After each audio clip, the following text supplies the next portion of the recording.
Good Morning ASEAN ช่วงสายตรงอาเซียน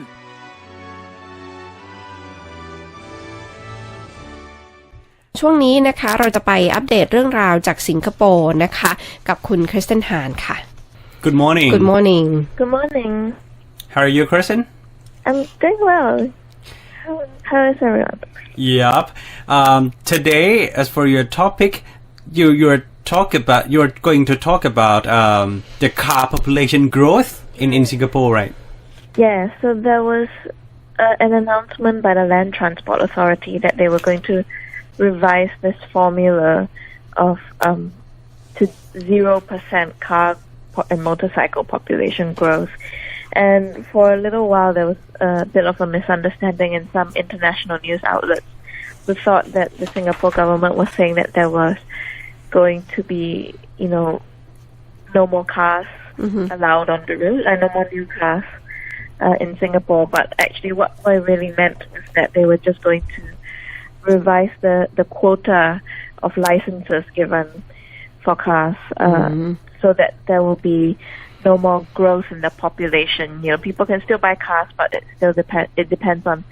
the number of people giving up cars as well. So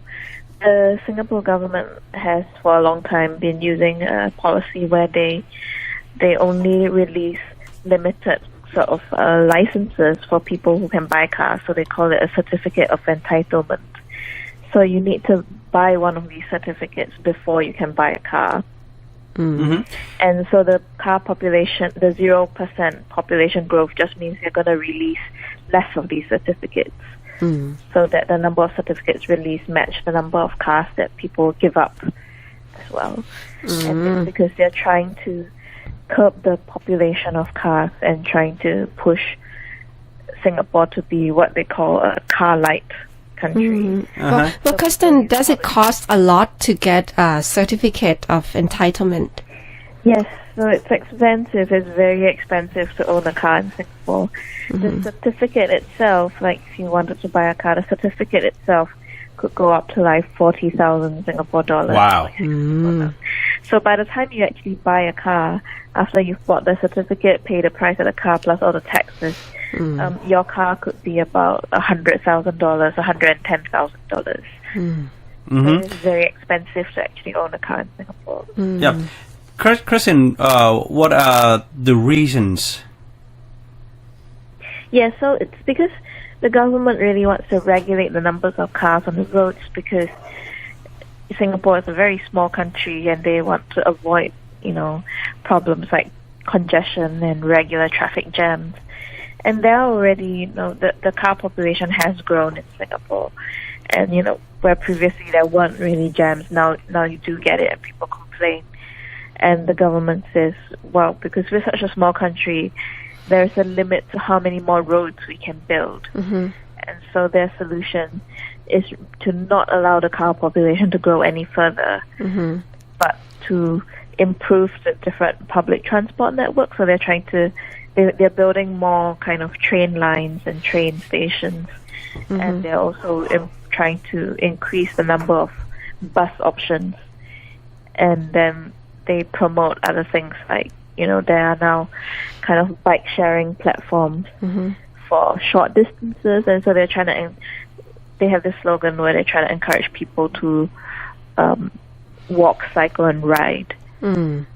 I see. Well, what we heard from the news is that people cannot register for a new car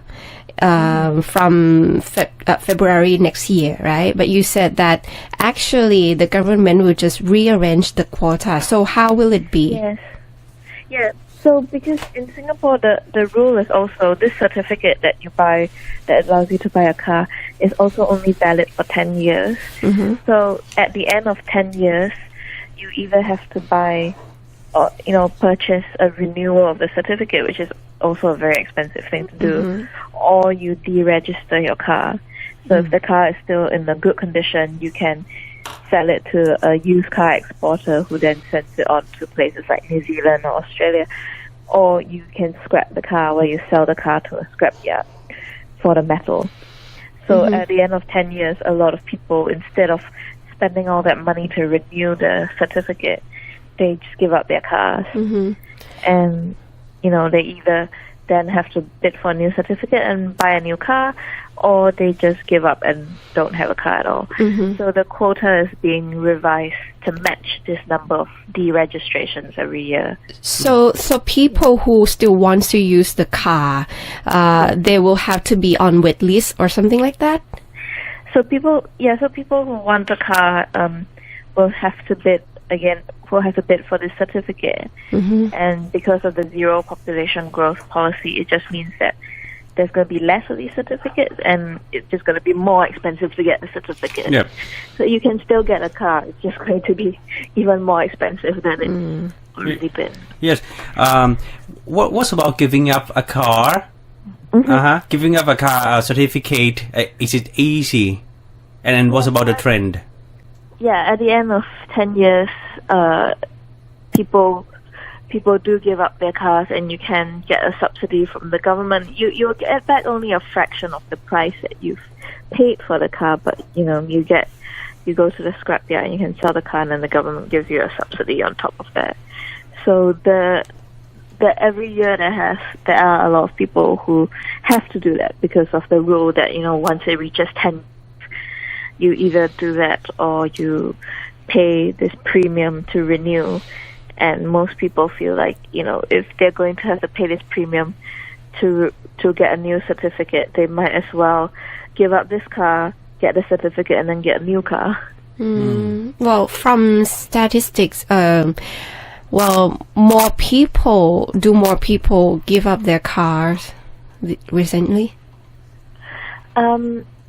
No, I think it's about. So it's something that happens every year, just because everyone's thing expires at 10 years, depending on when they buy the car. So every year there will be a number of people who have hit that 10-year mark. So it's just a number that kind of is steady. I'm not sure if there is like a spike in the recent years, but the previous policy was to allow 0.25% of vehicle population growth. So previously there would be a little bit more new cars than people giving up their car, and then from February 2018 that number should be matching. Kristen, we know that mass transportation in Singapore is really great, and why those people need a car? For social status, for family transportation, or any kind of thing? So in Singapore, a car can be like a status symbol. There are a lot of people who buy sports cars, a lot of Ferraris and Maseratis. Yeah, I've seen a lot on the road. There are also, so for some people it is for family. So if you have a big family, if you have, 3 children, it makes sense to get a car if you need to like drop all these kids off at all these different places. Some families do need cars because, if a parent or a grandparent has health issues, it might not always be so easy to take public transport to like go to the hospital for their appointments and things like that. So there is a mix, people who collect cars because it's a very expensive hobby in Singapore. People who, do like motoring, people who just need it for family. And so there has been some criticism of this quota policy that it doesn't distinguish between these needs. So, when you bid for a certificate that could cost like $40,000, some of the criticism is that you're actually making it really difficult for like middle class families who need to buy a car because of necessity, because they need to send grandma around, or they have 3 children, and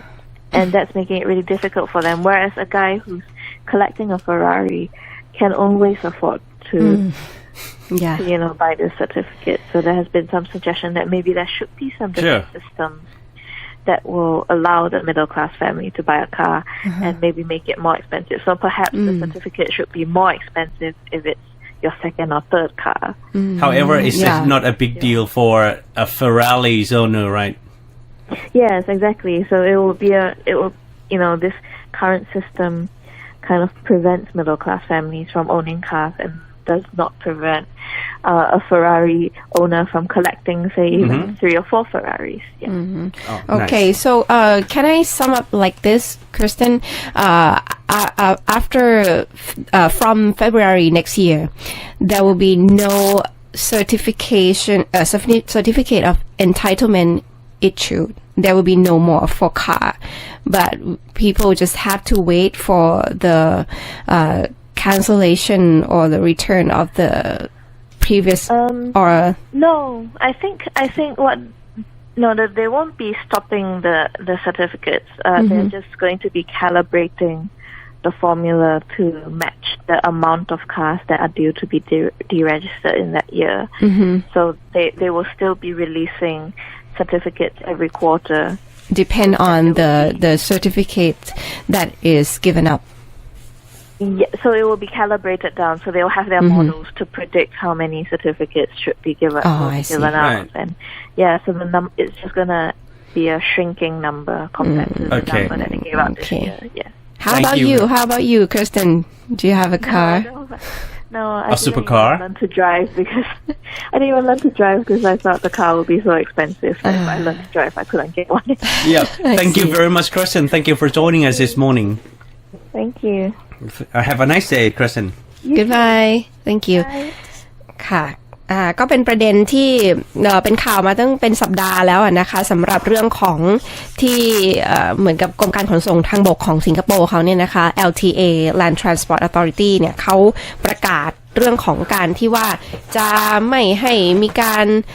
จดทะเบียนรถยนต์ใหม่ตั้งแต่เดือนกุมภาพันธ์ปีหน้าแต่ว่าเคอร์สเตนเนี่ยก็มาทำความเข้าใจในเรื่องนี้กับเรานะคะว่ามันไม่ใช่ว่าจะห้ามใช้รถเลยหรือจะแบบไม่เห็นรถวิ่งบนท้องถนนเลยนะคะแต่ว่าก็จะเป็นลักษณะของการอนุญาตหรือว่าออกใบ certificate หรือใบเขาเรียกว่าอะไรเป็นจดทะเบียนรถเนี่ยนะคะก็จะคือขึ้นอยู่กับว่าคนที่จดทะเบียนรถอยู่ก่อนแล้วเนี่ยเขาเลิกใช้หรือว่ามันหมดอายุ10 ปีของเขาแล้วเนี่ยนะคะเขาก็จะสามารถเอาโควต้าตรงเนี้ยมาให้กับคนที่จดทะเบียนรถใหม่ได้ครับคือชัดๆล่ะว่าไม่ใช่รถเป็นศูนย์นะแต่การเติบโตของรถใหม่เป็นศูนย์ก็คือถ้าคือจะไม่ให้มีเรื่องของจดทะเบียนรถใหม่และผมก็พยายามไปสอบถามเคอร์เซนนะครับก็คุยกันเขามีต้นทุนมากเลยนะคือคนที่มีรถในสิงคโปร์เนี่ยเป็นคนรวยไม่ใช่เป็นคนรวยสิมีค่าใช้จ่ายสูงใช้คำนี้เพราะว่ามันอาจจะเป็นคนที่รวยที่ซื้อซุปเปอร์คาร์ขับรถแพงๆขับหรือเป็น middle class เป็นชนชั้นกลางนี่แหละแต่มันจำเป็นจริงๆเช่นเป็นครอบครัวใหญ่มีลูก3มีแม่อีก1อะไรประมาณนี้นะครับแล้วก็ต้องไปไหนมาไหนกันหมดเนี่ยดังนั้นเนี่ยมีความจำเป็นมันก็จะเป็นสิ่งหนึ่งที่เคยเส้นมองเหมือนกันว่าไปจำกัดตรงนั้นมันก็จะยิ่งทำให้ความต้องการของตัวใบอนุญาตเนี่ยมันเพิ่มมากขึ้นราคามันก็เพิ่มขึ้นแค่ปัจจุบันใบอนุญาต1ใบเนี่ยมันก็หลายแสนเข้าไปแล้วนะครับเกือบล้าน900,000 กว่านะคะแล้วยังจะต้องบวกกับค่าซื้อรถอีกเพราะฉะนั้นเนี่ยมันก็เลยจะมีปัญหาว่าคนทั่วๆไปก็จะซื้อรถเนี่ยแทบจะซื้อไม่ค่อยจะได้อยู่แล้วพอหมดอายุ10 ปีของใบอนุญาตจะต่อใหม่เนี่ยก็ต้องเสียอีกหลายตังค์เหมือนกันนะคะมันเลยทำให้บางคนก็เลิกใช้แล้วก็หันมาใช้ระบบขนส่งมวลชนสาธารณะซึ่งก็ดีมากอยู่แล้วในสิงคโปร์แล้วก็เขาก็มีเป้าหมายที่จะพัฒนาให้ดียิ่งขึ้นไปอีกนะคะที่ต้องห้ามกันแบบนี้คือต้องมีข้อกำหนดในลักษณะนี้ก็เพราะว่าประเทศเขาเล็กแล้วการจะไปขยายไปเพิ่มพื้นที่ถนนเนี่ยมันไม่สามารถที่จะทำได้แล้วเพราะว่าทุกวันนี้ก็พื้นที่ที่เอามาใช้ทำเป็นถนนเนี่ยนะคะก็ 12% นะคะแต่ว่าในขณะที่ยังเหลืออยู่เนี่ยมันก็โอ้โหราคาขึ้นแล้วก็เป็นที่ต้องการมากๆเพราะฉะนั้นเนี่ยคงจะต้องทำให้คนเนี่ยเปลี่ยนจากการขับรถยนต์ส่วนตัวมาใช้ระบบขนส่งมวลชนสาธารณะซึ่งเขาก็จะทำให้มันมีความหลากหลายแล้วก็ดียิ่งขึ้นไปด้วยนะคะค่ะ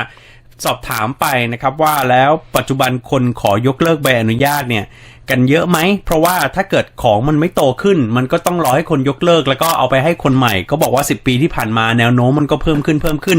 รัฐบาลเขามีแรงจูงใจนะครับใครก็ตามที่มาขอยกเลิกใบอนุญาตขับขี่รถหรือว่า car registration เนี่ย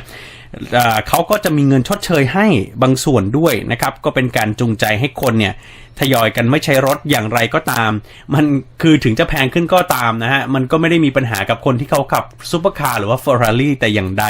นี่คือเรื่องจากสิงคโปร์นี่เขาประกาศชัดนะ2018จะต้องเติบโตเป็นศูนย์ก็ยังไม่เห็นก็บังคับใช้ได้เลยอ่ะแล้วก็เห็นคริสเตนเขาบอกว่าอาจจะไม่รู้ว่าจะมีการมาทบทวนอะไรกันเพิ่มเติมหรือเปล่าว่าเรื่องของการที่จะมาขอใบอนุญาตใหม่เนี่ยควรจะจำกัดสำหรับคนที่ซื้อรถเป็นคันที่2คันที่3หรือว่าแบบเป็นรถในลักษณะที่ราคาแพงฟุ่มเฟือยอะไรอย่างเงี้ยนะคะเมื่อไปเทียบกับรถที่ใช้ในครอบครัวเพราะความจำเป็นอย่างนี้ก็ยังไม่ได้มีข่าวว่าเขาออกมาเดินประท้วงหรือว่าก็ยังนะเรียกร้องอะไรนะฮะรัฐสั่งก็จบเลยนะฮะคลื่นข่าว 100.5 MCOT News Network